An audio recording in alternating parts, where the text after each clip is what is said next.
મહેમદાબાદના જાડિયા ગામના પ્રગતિશીલ ખેડૂત અર્જુનભાઈ ઝાલાએ આર્થિક સંકટ અને સફળતાની સીડી બનાવી એક ઉત્તમ ઉદાહરણ પૂરું પાડ્યું છે।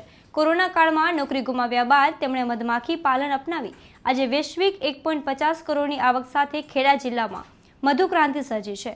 માત્ર 10 પેટીથી શરૂ થયેલો આ વ્યવસાય આજે દેશના 17 રાજ્યોમાં 4000 પેટીઓ સુધી વિસ્તર્યો છે। નમસ્કાર, હું છું મમલ। આ વ્યવસાયમાં બગાયત વિભાગ દ્વારા 55% થી 75% સુધીની મતબાર સબસિડી મળતી હોવાથી તે ખેડૂતો માટે વધુ ફાયદાદાયક છે।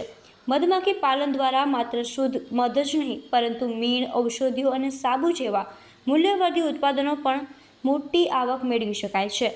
આ ઉપરાંત બી વિમેન એટલે કે મધમાખીનું ઝેર, થેરેપી અને પરાગનયન દ્વારા પાક ઉત્પાદનમાં થતો વધારો ખેડૂતો માટે આશીર્વાદરૂપ સાબિત થયો છે।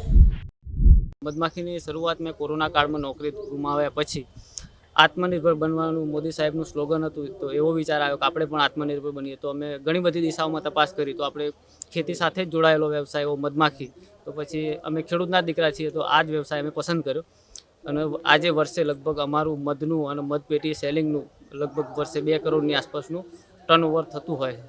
મધમાખી ઉછેર એટલા માટે સારી છે, એક તો આપણા ખેતરની અંદર જે પાકની અંદર જીવાત હોય એને તે નાબૂદ કરે છે, મધની પેદાશ સારી મળી રહે છે।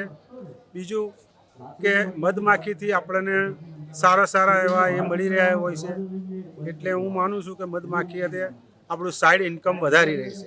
અર્જુનભાઈના ગ્રુપમાં હું એ કરું છું। મારી પોતાની 100 બોક્સ છે, એમાં મારી 1 વર્ષની આવક કમસે કમ થાય છે 4 લાખ રૂપિયા, જેમાંથી 2 લાખ રૂપિયા મધમાખીનો ખર્ચો થઈ જાય છે, 2 લાખ રૂપિયા મને પ્રોફિટ મળે છે।